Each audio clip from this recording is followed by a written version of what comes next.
Hi dears, എല്ലാവർക്കും നമസ്കാരം. മൗനരാഗം സീരിയലിൻ്റെ നെക്സ്റ്റ് വീക്ക് പ്രമോ വിശേഷത്തിലേക്ക് എല്ലാവർക്കും സ്വാഗതം കേട്ടോ. അങ്ങനെ നമ്മുടെ മനുവിനോട് ചേർന്ന് ഒട്ടി നിൽക്കുകയാണ് സരയു ആണെങ്കിൽ മനോഹർ തന്നെ എത്രമാത്രം സ്നേഹിക്കുന്നുണ്ട്.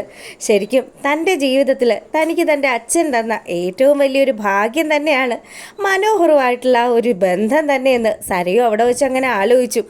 ഈ സമയമാണെങ്കിൽ എത്രയും പെട്ടെന്ന് കിട്ടാനുള്ളതൊക്കെ കിട്ടിയിരുന്നെങ്കിൽ ഈ മാരണത്തിനെ ഒഴിവാക്കി താൻ പുതിയൊരു ചില്ല തേടി അങ്ങ് പോയേനെന്ന് മനുവും ആലോചിച്ചുകൊണ്ടിരിക്കുക. അങ്ങനെ ഇവിടെ ഈ കാര്യങ്ങളൊക്കെ നടക്കുമ്പോഴാണെങ്കിലോ മനോഹർ പറഞ്ഞു, അതേ മോളു, നമ്മൾ ഉദ്ദേശിക്കുന്നിടത്തൊന്നും കാര്യങ്ങൾ എത്തില്ല കേട്ടോ. നീ ആണെങ്കിൽ ഫുൾ ടൈമും ആ താരയുടെ പിന്നാലെയാണ് നടക്കുന്നത്. എന്തിനാ നീ അവളുടെ പിന്നാലെ നടന്ന് അവരെ ദ്രോഹിക്കുന്നത്? നമുക്കൊരു കുഞ്ഞുണ്ട്, നമ്മുടെ കുഞ്ഞിൻ്റെ കാര്യങ്ങളും ഒക്കെ നോക്കി മോൾ എൻ്റെ കാര്യങ്ങളും ഒക്കെ നോക്കി ഇവിടെ നല്ല സൂപ്പറായിട്ട് നമുക്ക് ജീവിക്കാമല്ലോ. ഇനി നമുക്ക് അമേരിക്കയിലേക്ക് പോകുന്ന കാര്യങ്ങളെക്കുറിച്ചൊക്കെ ആലോചിക്കാമല്ലോ എന്നൊക്കെ മനോഹർ ഇങ്ങനെ പറഞ്ഞതും സരയുവാണെങ്കിലോ, അതെ, എനിക്ക് അമേരിക്കയിലേക്ക് പോകുന്നതിന് മുന്നേ ചില കാര്യങ്ങളൊക്കെ ചെയ്തു തീർക്കാനുണ്ട് മനുവേട്ട. അതിന് വേണ്ടിയിട്ട് ഞാനൊരാളെ ഏർപ്പാടാക്കിയിട്ടുമുണ്ട്. ഇനി ആവശ്യമില്ലാത്ത കാര്യങ്ങളൊന്നും ചെയ്യാൻ നിൽക്കണ്ടെന്ന് മനു നമ്മുടെ സരയുവിനെ വിലക്കുകയാണ്. ഈ സമയമാണെങ്കിൽ മകളുടെ ഇപ്പോഴത്തെ ഈ ഒരു നടപടി ആ കാര്യങ്ങളൊക്കെ ആലോചിച്ചുകൊണ്ട് ടെൻഷൻ അടിച്ചുകൊണ്ട് നിൽക്കുകയാണ് നമ്മുടെ ബഗാസുരൻ. അപ്പോൾ പുള്ളിക്കാരനാണെങ്കിലോ നല്ല ടെൻഷനുണ്ട്. സരി ഓരോ ദിവസം ചെല്ലും തോറും വയലൻ്റായി വരിക. ഇനി പെരുങ്കള്ളനെയാണ് തൻ്റെ അച്ഛനും അമ്മയും കൂടി ചേർന്ന് തൻ്റെ തലയിലേക്ക് വെച്ചു കൊടുത്തതെന്നെങ്ങാനും അറിഞ്ഞാൽ പിന്നെ അത് പൂർത്തിയായി. അവൾ ആ കത്തിയെടുത്ത് തൻ്റെ നെഞ്ചത്ത് തന്നെ കുത്തുമല്ലോ എന്ന് ബഗൻ ഇങ്ങനെ ആലോചിച്ചുകൊണ്ട് നിൽക്കുമ്പം ശാരി അങ്ങോട്ട് വന്നു. ആ വൃത്തികെട്ടവൻ എനിക്ക് വേണ്ടി വാങ്ങിക്കൊണ്ട് വന്നതാ ഈ ഒരു സാരി.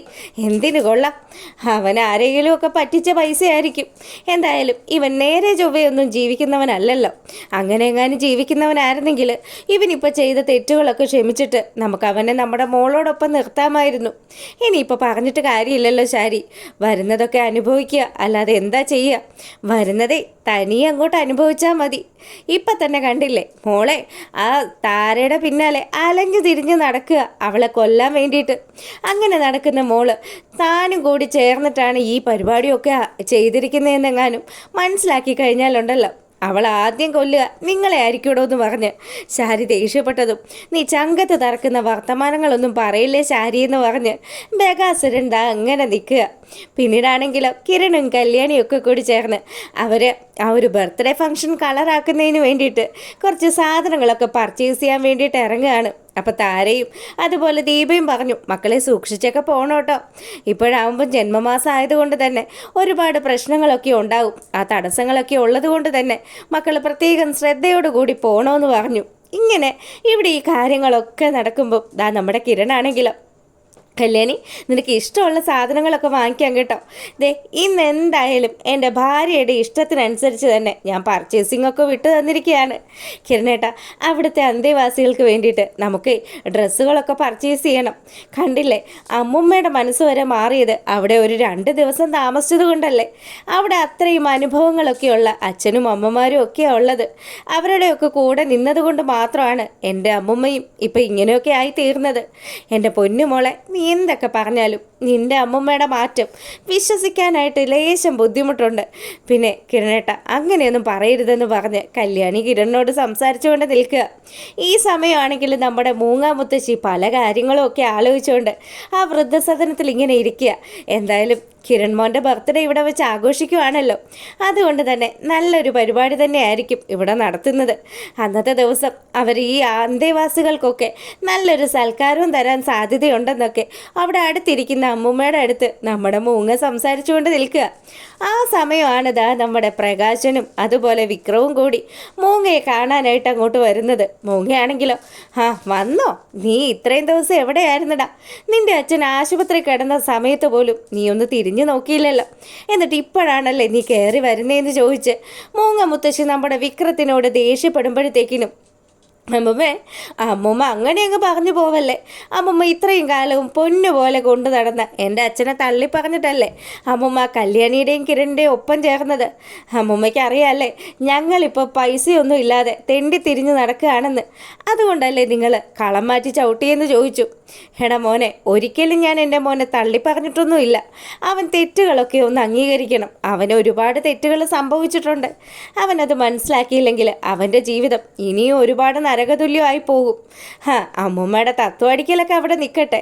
എന്തായാലും അമ്മൂമ്മയുടെ നമ്പറൊക്കെ അമ്മൂമ്മയുടെ കയ്യിൽ തന്നെ വെച്ചാൽ മതിയെന്ന് പറഞ്ഞു. ഞങ്ങൾ ഇവിടെ കിരണിൻ്റെ ബർത്ത്ഡേ ഫംഗ്ഷൻ നടക്കുന്നുണ്ടെന്ന് അറിഞ്ഞിട്ട് വന്നതാ. അങ്ങനെ അവരവിടെ സംസാരിച്ചുകൊണ്ട് നിൽക്കുമ്പം ദാ നമ്മുടെ കിരണും കല്യാണിയും അതുപോലെ ദീപയും താരയും ഒക്കെ കൂടി ചേർന്ന് ആ ഒരു ഫംഗ്ഷൻ നടക്കുന്ന വൃദ്ധസദനത്തിലേക്ക് എത്തുകയാണ്. അപ്പം ദാ നമ്മുടെ പ്രകാശനെ കാണുന്ന പാടെ തന്നെ ദീപയ്ക്കാണെങ്കിൽ നല്ല ദേഷ്യം വന്നു. ഈ വൃത്തികെട്ടവനെ ആരാ ഈ ഫംഗ്ഷൻ ക്ഷണിച്ചത്, വലിഞ്ഞു കയറി വന്നേക്കുന്നു എന്നൊക്കെ പറഞ്ഞ് ദീപ ദേഷ്യത്തോടു കൂടി അങ്ങനെ നിൽക്കുമ്പോൾ കല്യാണിയാണെങ്കിലോ ഭക്ഷണം കിട്ടുമെന്ന് അറിഞ്ഞിട്ട് വന്നതായിരിക്കും അമ്മേ. മോളെ, അവരുടെ രണ്ടുപേരുടെയും നിപ്പും മട്ടും ഒക്കെ കണ്ടിട്ട് എന്തോ ചില പന്തികേട് തോന്നുന്നുണ്ടല്ലോ. ഇനി എന്തെങ്കിലും ചതി ചെയ്യാനുള്ള വരവായിരിക്കുമോ? അങ്ങനെയൊക്കെ പറഞ്ഞ് പരസ്പരം ഈ പ്രകാശൻ്റെയും വിക്രത്തിൻ്റെയും ആ നിപ്പൊക്കെ നോക്കി അങ്ങനെ അവർ സംസാരിച്ചുകൊണ്ട് നിൽക്കുകയാണ്. ഈ സമയമാണെങ്കിൽ നമ്മുടെ മൂങ്ങ മുത്തശ്ശിക്ക് വലിയ മാനസാന്തരം വന്നിരിക്കുവാണല്ലോ. അതുകൊണ്ട് തന്നെ മൂങ്ങ കല്യാണിയും കിരണിനെയൊക്കെ കണ്ടപാടെ അവരുടെ അടുത്തേക്ക് ഓടിച്ചെല്ലുക. മക്കളെ, ഞാൻ നിങ്ങളെ കാത്തിരിക്കുകയായിരുന്നു. ഞാൻ മാത്രമല്ല കേട്ടോ, ഇവിടെയുള്ള ഇത്രയും ആൾക്കാരും നിങ്ങളെ കാത്തിരിക്കുകയായിരുന്നു. എൻ്റെ മോന് എല്ലാവിധ നന്മകളും ഉണ്ടാകട്ടെ എന്നൊക്കെ പറഞ്ഞ് കിരണിൻ്റെ തലയിൽ തൊട്ട് മൂങ്ങ അനുഗ്രഹിക്കുന്ന സമയം പ്രകാശനും ദാ നമ്മുടെ വിക്രവും കൂടി അവിടെ ഈ കാഴ്ചയും കണ്ട് ദേഷ്യത്തോടു കൂടി നോക്കി നിൽക്കുക. ദീപയാണെങ്കിലോ ഇനിയിപ്പോൾ എന്തായാലും അനുഗ്രഹമൊക്കെ ഇപ്പോൾ പിന്നെ കൊടുക്കാം. എന്തായാലും ഇവിടെ ഇപ്പോൾ വന്നത് ബർത്ത്ഡേ ഫംഗ്ഷൻ നടത്താൻ വേണ്ടിയിട്ടാണല്ലോ. മോനെ, കേക്ക് കട്ട് ചെയ്യേണ്ട സമയമായി. മോഹൻ ഐശ്വര്യമായിട്ട് ഈശ്വരനെ പ്രാർത്ഥിച്ചുകൊണ്ട് കേക്ക് കട്ട് ചെയ്യുന്ന പറയാണ്. ദീപയ്ക്കാണെങ്കിലോ നമ്മുടെ ഭാനുമതി അമ്മയുടെ ആ ഒരു നിപ്പും ഭാനുമതി അമ്മ ഇവരോട് സ്നേഹത്തോടു കൂടി ഇടപെടുന്നതും ഒന്നും തീരെ അങ്ങ് രസിക്കുന്നില്ല. ഇവരിപ്പോഴും പഴയ ഭാനുമതി തന്നെയാണെന്നാണ് നമ്മുടെ ദീപം മനസ്സിലാക്കി വെച്ചിരിക്കുന്നത്. എന്തായാലും കേക്ക് കട്ട് ചെയ്തു കിരൺ എല്ലാവരുടെയും വായിൽ വെച്ച് കൊടുത്തതിന് ശേഷം നമ്മുടെ ഭാനുമതി അമ്മയുടെ കയ്യിലേക്ക് ഒരു പീസ് കേക്ക് എടുത്ത് കൊടുക്കുകയാണ്. അങ്ങനെ നിറകണ്ണുകളോടുകൂടി ഭയങ്കര പശ്ചാത്താപത്തോടു കൂടി തന്നെ നമ്മുടെ മൂങ്ങ മുത്തശ്ശി ആ ഒരു പീസ് കേക്ക് കഴിക്കാൻ തുടങ്ങുകയാണ്. എന്തായാലും ഈ സമയമാണെങ്കിൽ പ്രകാശനും അതുപോലെ നമ്മുടെ വിക്രവും കൂടി എന്തോ ചില ഗൂഢമായ പദ്ധതികളൊക്കെ പ്ലാൻ ചെയ്തുകൊണ്ട് വെളിയിൽ നിൽക്കുന്നതുമൊക്കെയാണ് നെക്സ്റ്റ് വീക്ക് പ്രമോ വിശേഷത്തിൽ വന്നിരിക്കുന്നത്. എന്തായാലും ഇത് തിങ്കളും ചൊവ്വയും ബുധനും ഒക്കെ ആയിട്ടായിരിക്കും ഈ എപ്പിസോഡുകളൊക്കെ നമുക്ക് കാണാൻ സാധിക്കുക. അപ്പം വിക്രവും അതുപോലെ പ്രകാശനും പ്ലാൻ ചെയ്തതുപോലെ ഇനി കേക്കിൽ വിഷം കലത്തുവാണോ അതോ അവർ ആ ഒരു വണ്ടിയുടെ ബ്രേക്ക് അഴിച്ചുവിടുകയാണോ? ആ ഒരു രീതിയിലായിരിക്കും കഥ മുന്നോട്ട് പോവുക. അപ്പോൾ നിങ്ങൾക്ക് വീഡിയോസൊക്കെ ഇഷ്ടമാകുകയാണെങ്കിൽ ലൈക്ക് ചെയ്യാൻ മറക്കരുത്. എല്ലാവർക്കും നല്ലൊരു രാത്രി ആശംസിച്ചുകൊണ്ട് ഇന്നത്തെ വീഡിയോ വൈൻഡപ്പ് ചെയ്യാണ്. അപ്പോൾ ഓക്കെ, ഗുഡ് നൈറ്റ്.